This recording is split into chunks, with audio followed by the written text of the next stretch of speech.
Is it ready? Yep.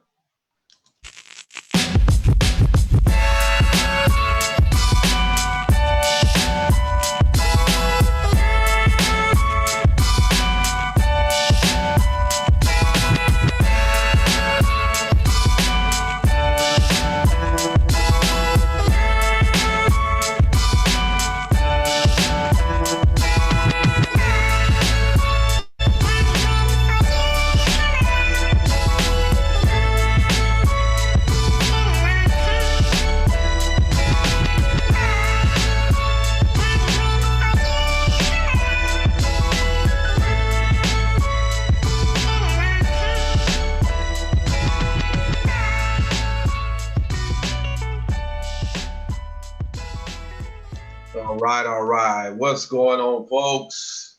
It's that time again. Welcome to another edition of the Wayne Carlin Show, the place where we talk about not only what's happening, but what ought to be happening as well. Lots of news for us to cover this week, man, with the VP choice of Joe Biden happened yesterday. We're going to talk about that. The Smithsonian Institute, the African American Museum of History and Culture, defines whiteness and white culture. And then they say, never mind.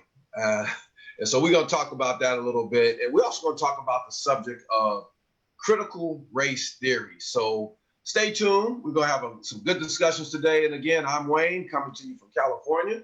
And I'm Carlin, coming to you from the Gulf Coast down here, better known as Texas. And this is the Wayne Carlin Show. Wayne covered a lot of information that we're going to bring to you today. But one of the things that I want to do is I want to get to this other discussion that was probably interesting to quite a few people out there. And I know definitely to me and Wayne, and that is that one about college football and what's going to happen. Of course, I'm in the state of Texas, and of course, high school football is really big in Texas, and college football used to be bigger, and it's not as big as it once was, but it's still huge.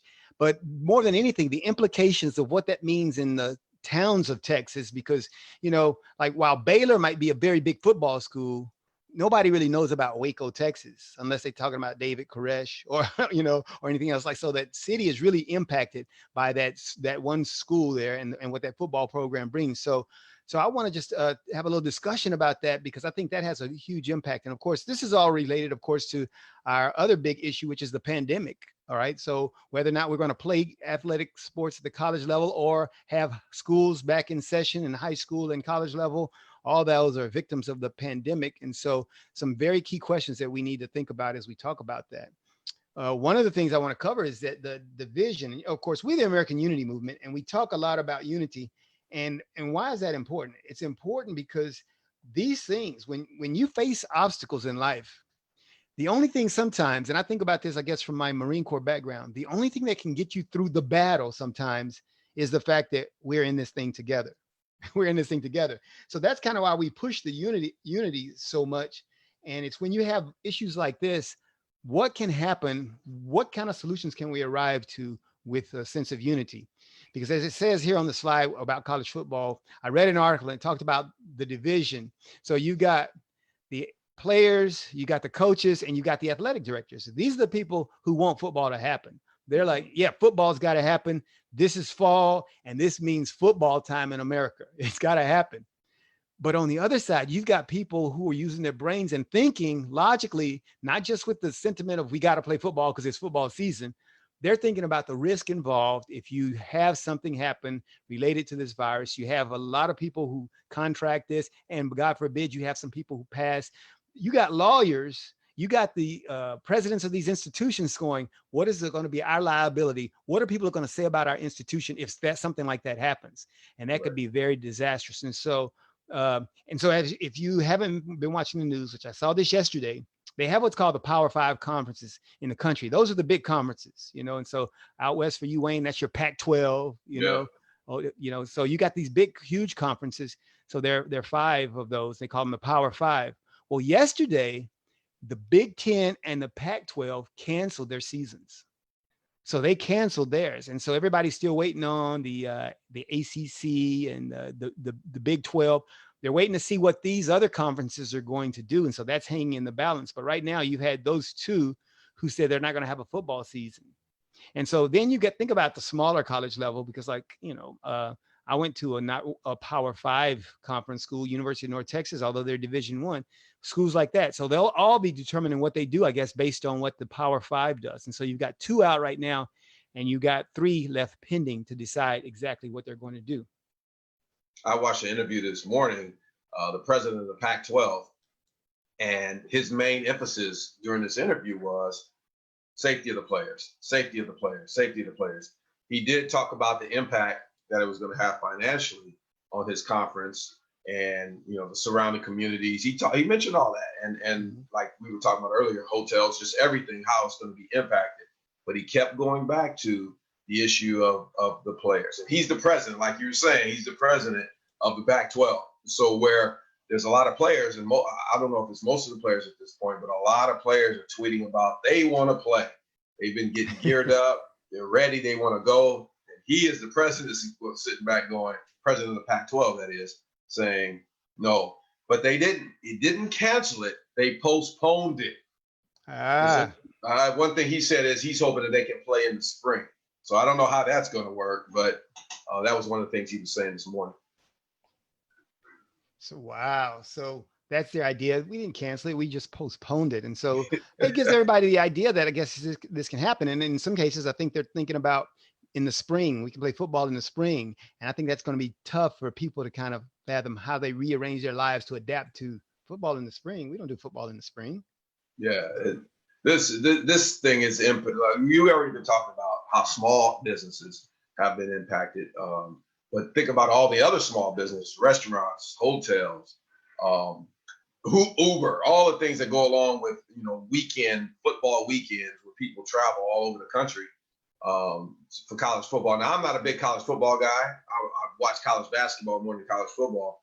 But I did watch Last Chance U on Netflix, and I was looking forward to seeing those guys coming from JUCO into the college football and seeing how they're going to do. So anyway. It's good stuff. Yeah. So let's transition now. Let's talk about something that just happened yesterday. Big news where Joe Biden made his choice for his VP running mate, Kamala Harris. We know that there was a lot of controversy between the two of them during the early debates, but apparently they've cleaned that all up. And now, we're moving forward. Let's look at an example of one of those debates they had. Okay.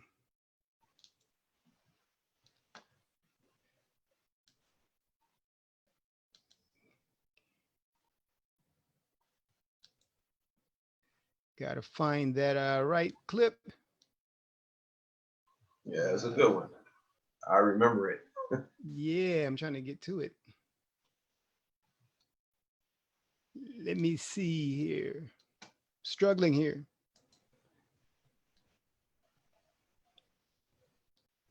Yeah, this clip was so good. Saturday Night Live even went back and did it again. If you can find that. Okay, I think I'm ready to go here. All right.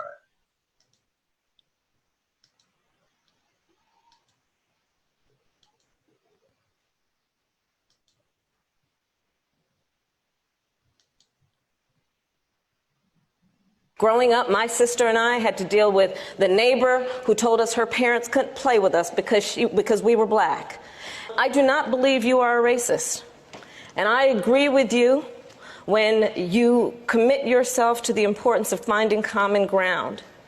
But I also believe, and it's personal, and I was actually it was hurtful to hear you talk about the reputations of two United States senators who built their reputations and career on the segregation of race in this country.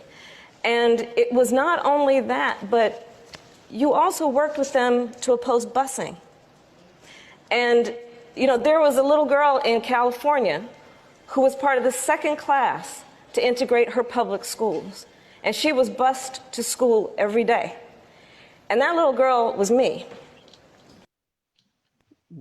Okay. Whoa. Oh. That little girl was you. Wow. Yeah, that I remember that exchange. Interesting. I know a lot of people said, it was a coin phrase, and she had already knew what she was going to say and all that, and it kind of seemed that way as well.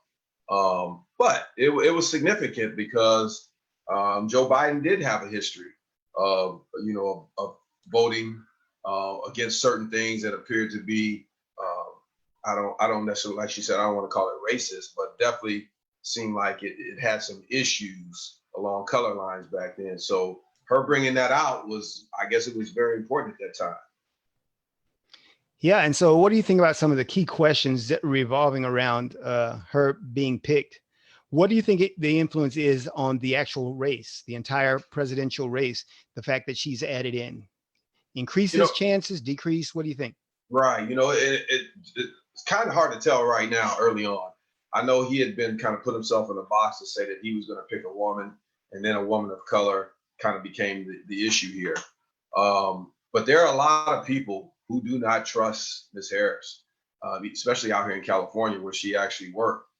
She has some influence in other parts of the country, but there's a lot of people out here, young people, who hold her responsible for contributing to mass incarceration, doing something which he was part of writing back in the early 1990s.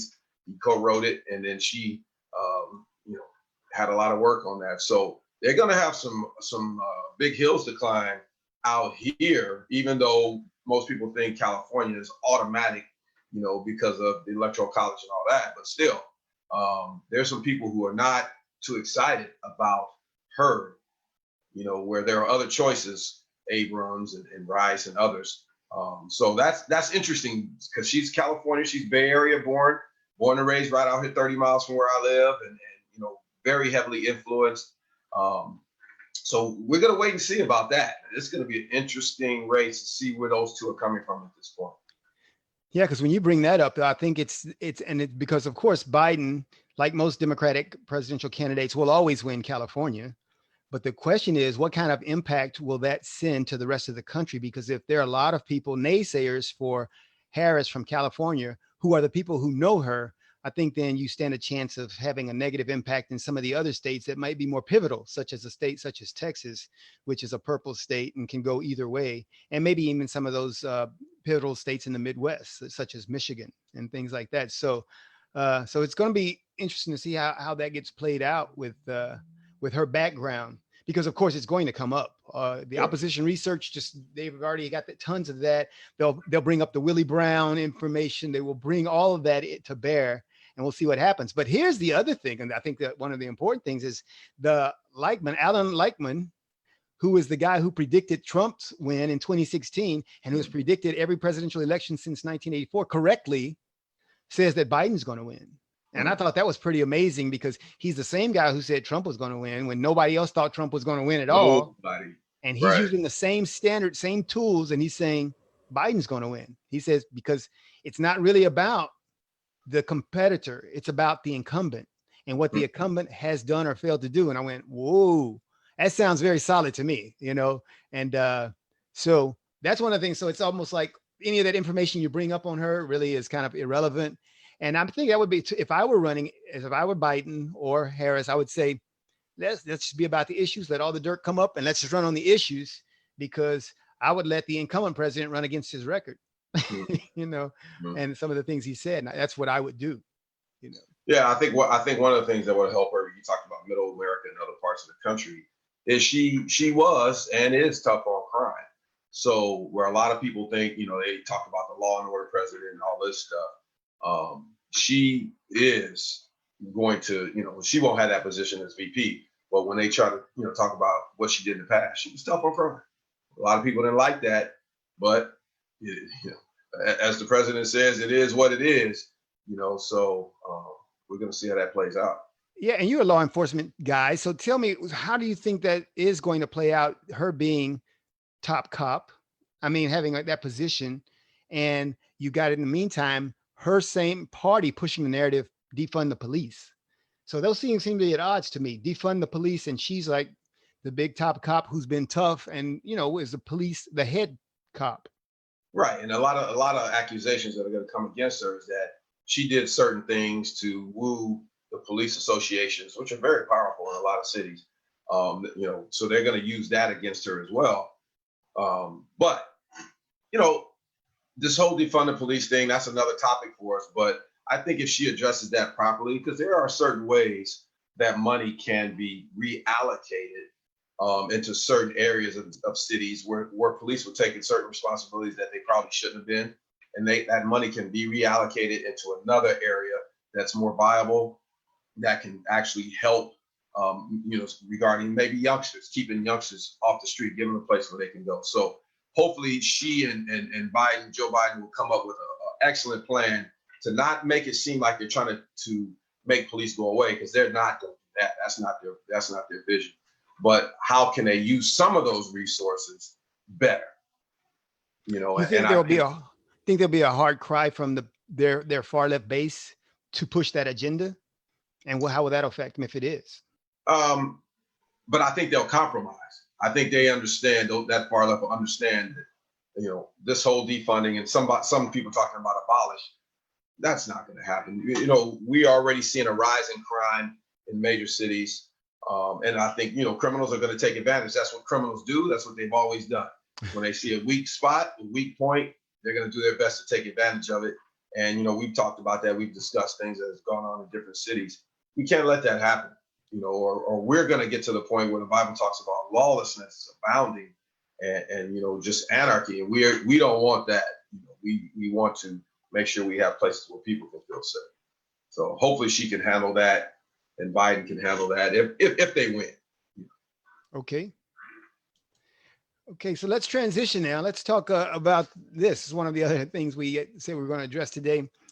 The Smithsonian. The Smithsonian, of course, sponsors the Museum of African American History and Culture.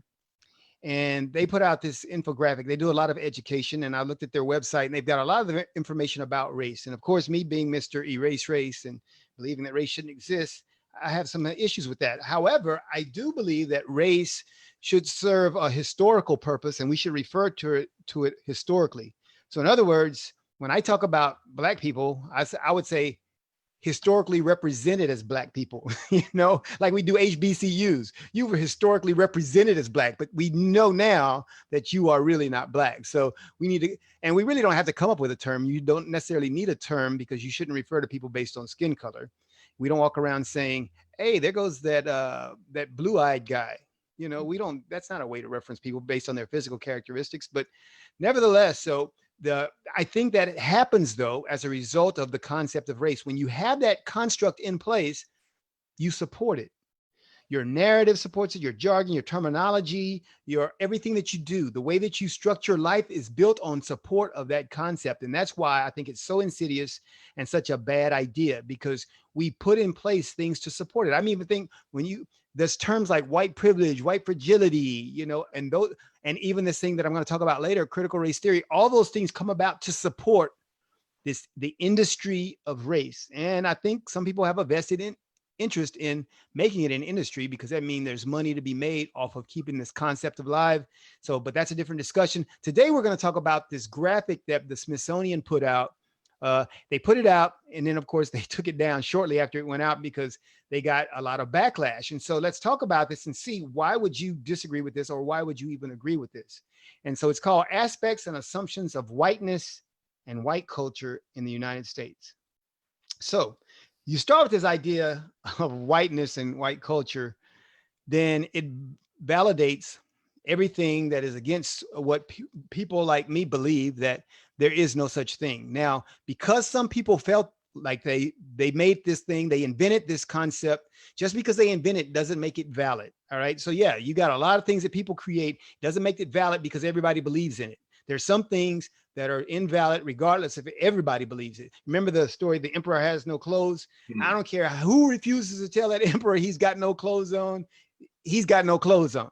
All right. So there's an absolute truth that we've got to relate to. And I think that's what's happening when it comes to identifying something such as white culture or whiteness. It is not a true thing. It is not something that is real, but we've got a society that supports the idea that it is. Okay. So look at how they define it. They say white dominant culture or whiteness. And so mixed up in there is the very idea of race, that you have a white dominant culture. Well, that's how race was created. when those European scientists said, let's create this race thing, then they started with the hierarchy. And these people are at the top, these people are at the bottom. So they created, so inherent in that concept is this dominance, or the fact that one is supreme over the other, superior to the other. And that's what they call now whiteness. That's what we know it as. And we should refer to that as historically known as whiteness, because in reality, it doesn't exist. All right. But we believe that it does. And so it says that people who are part of that culture, amazingly, if you look at the last line there, it says they hold the institutional power and they have internalized aspects of whiteness or white culture, and they include people of color. So the thing that most people refer to is they say Uncle Toms and they coons and things like that. They would call that people of color who have these internalized aspects of white culture. So we got it's set up perfectly. We've got the injury because if you think differently than me, and I'm really black, I got on my black medallion, I got my Africa symbol on, and I'm black medallion, which by the way, I used to wear one of those when I was a Public Enemy backer, and I used to go to the Public Enemy concerts, too black, too strong. I wore one of those things. You couldn't tell me that I wasn't black because I had everything to show that I was black. All right. And so it's saying that if I ever got challenged and I did something that I guess met the criteria on this infographic, then I could lose my black card. And so there was something that said there was a prescribed conduct, there was a prescribed activity, prescribed way of talking, walking, and doing things that gave you the credibility of being black. You realize that still happens today. It still happens today. I mean, this is what race does. It has created an idea that people belong into this group based on the way that they act. And you should be predefined to be in that group because of your skin color, which is a fallacy. That's the number one problem. And then because you are in that group, it prescribes the way that you act. And that's why Trump was making ideations about, hey, what have you got to lose? Because they just assume, Democrats assume that you're going to do this because black people have figured, or the Democrats have figured, they always vote for us. And they do. And so when you find people who don't submit to that and say, well, I know I'm voting for this person or I'm voting differently, then immediately people would say, well, you no longer belong in our group. And so usually a derogatory epithet or something of that nature would follow, and it subscribes to this. So Wayne, you see all these different categories. You got rugged individualism, family structure. All these are things that are supposed to be inherent to whiteness. What do you think about all that? Yeah, before that, Malcolm X called that being hoodwinked. Bamboozled. Yeah, bamboozled. You know, we have been bamboozled, and that led to comments from people like Joe Biden said, you know, if you don't vote for me, you ain't black. You know, who gave you the right and the freedom to be so bold to say something like that? But that's another topic too that we've covered. But yeah, I just look at this one. Look at the second one, family structure. The nuclear family gave a number 2.3. Well, I exceeded that by a lot. I have 6. So you kind of, you're right around there. So you're good. The husband being the breadwinner and the head of the household. Well, yeah, that's true. And this is one point you made. You said, and so you're right around there. So you're good. And that's exactly what this does. It makes it seem like this is the way, this is the prescribed conduct. And if you do this, you're good. Right. You know, it's crazy. Yeah, but you know, and I was the breadwinner for years because it would have cost more for us, for my wife to work and have childcare for all the children we had, than for her to stay home and actually be the mother and raising her own children. So it worked out excellently, you know. So yeah, I mean, people can say, well, that's part of white structure, but or white culture. But I'm sorry, families have been doing that for centuries, if not millennia. You know, where the husband would go out and he would earn, and the wife, you know, she would do what she had to do to nurture the children and take care of them. Now, is it true that now some people, but it's not just in non-white cultures where the mothers are now out working? That's happening in every culture. So this is an interesting, it kind of goes right along with the whole fallacy of race, because these can be in all different cultures, and they are in all different cultures. Yeah, I'm thinking, what culture is there where there isn't a man who is responsible for being the breadwinner? You know, I mean, that's almost in every culture that you could find across the globe. And so that's not just something that happens here in America, in our prescribed Western nuclear family. We can That's look it. in the Bible that was, this portion of it was written 3,000 years ago that talks exactly about that, the man being the one to go out. Now, again, does it mean that a woman can't go out and work and earn a living? Of course not. But that's not just on this one cultural attribute. It's across the board throughout the Well, world. and here's the rub on that, though. You bring up the Bible, though, and in white culture, in whiteness, then you see under the religion aspect here at the top of the page there, Christianity is the norm. And so they're saying that we've adopted this whiteness via Christianity. So you see then how they loop in both your religious beliefs and everything else. I mean, so you got your beliefs and everything into this whiteness. So it's very pervasive. And so, so basically, if you were born in America, then you've inherited the aspects of whiteness. Well, let me ask you then, because you spent a lot of time overseas in the culture of Islam, well, the people I know here, but when you were over there, what is the family structure like there in Islam?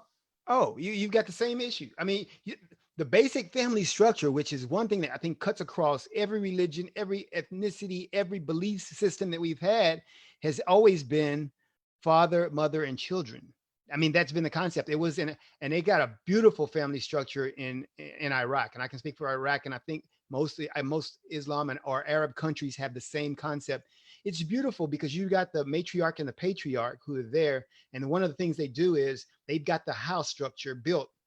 And if you are the male son, and this is where I guess the people would have a problem with the patriarchy, because the male son, when he gets married, then he brings his wife and they build another wing onto that house. And that's who, then that family begins to, be part of that same housing complex, that same family. And the patriarch and matriarch are still in charge. Wow.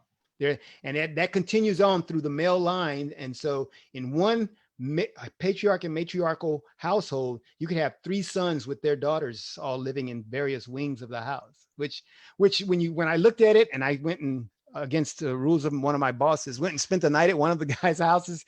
It was just amazing. It really was amazing to see that and to think about how different ours is and what's right, what's wrong. There's no right or wrong. It's just there are differences in cultures. And so that was interesting to see that, though. Yeah. So, hey, so a lot to cover there, but I want to segue into something else because, and you see there were like, this infographic had 3 of these. You can go still find this on the web. If you want to look that up and just for your edification and for your knowledge, go look at some of the things that they call whiteness. You just find it amazing that they would call that whiteness. Following rigid time schedules, that's a white thing. And I know in our culture, people used to say CPT, which would be colored people time. Maybe we were fulfilling their expectations. Somebody said, well, yeah, why are you early? Why are you on time? Maybe we just said that's the way it's supposed to be. So that's what kind of race does. It kind of dictates certain actions or behaviors. And I think that's invalid too. All right. And also you got the status, power, and authority, respect for authority. I did a post on Facebook where I talked about when my mom she passed 6 years ago, just the other day. And I talked about how it was only through the whoopings that she gave me that I learned authority. I mean, yeah, you could say a lot of other things, but man, that taught me respect for authority ultimately. And so I don't think that's a privilege of simply whiteness or white culture. There's a way that all people need to learn that. I was just reading a book real quick this morning, and it was talking about a guy who went on to become a very famous psychologist, but he had dropped out of school and got on drugs and hooked up with the wrong people. And one of the people who was giving him his drugs one night got him high and took him out somewhere and put a knife in his hand and said, go kill that person. And he was walking towards it, and then he saw a vision of his father because he had been raised in a home where his father was there, a loving father who hadn't mistreated him and taught him about responsibility and authority and all that. And he stopped dead in his tracks, gave the knife back to the guy and got out of there, and it changed his life around. And he, to this day, credits his upbringing with his dad being there in his life from stopping him when he was high as a kite from killing somebody. So very important, very critical, teaching that in our families. That is great. All right. All right. And so we're running out of time. And so what we're going to do is we're going to pick up here next week on our Wayne Carlin show. I want to talk to you about critical race theory. And so we're not going to have time to cover that in today's show as we begin to exit out of here. But if you can do some homework, do some research, critical race theory, I think it's one of the connectors to what we see going on in our society today and how people are viewing some things. So if you've had a hard time understanding other people's views, do some research on critical race theory, because I was trying to understand really the Black Lives Matter and the things that they believe. I was really having a hard time connecting all the dots with what they believe.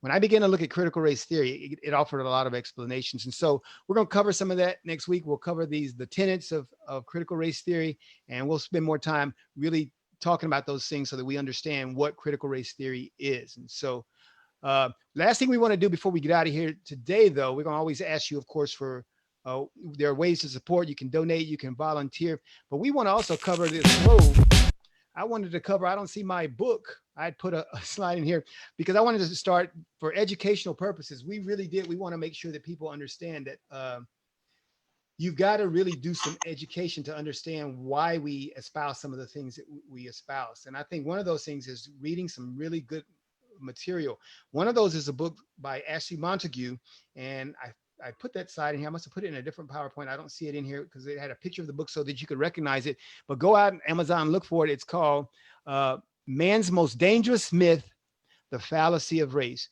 Great book, great work. It is like my Bible for getting rid of race. Man's Most Dangerous Myth, The Fallacy of Race, written by Ashley Montague. So find that. We'll cover it again next week and make sure that you all are aware. And like I said before, always you can go out to our website. We're still looking for donations. We're looking for people to really support our cause because we've got one that's different than everyone else's. We really think that if you want long-term enduring social change, beneficial social change, you can't just say, you got to give us more money. You got to do this, whatever. You got to have a plan. We've got a plan. We've got a solution that we know is going to work. We'll talk about that every week when you come here. We're going to talk about how we solve this, and you, of course, can volunteer. So with that said, Wayne, you want to give them a shout out before we close out? Man, great show today. Stay safe out there, everybody. Make sure you get registered. If you're not, I'm sure most of you are. Vote. You know, we don't tell you who to vote for here. Just vote. It's part of your civil duty. And just be safe. We got masks on here. You see that? So take care. Get your mask. Okay. Thanks for joining us this week. This is the Wayne Carlin Show.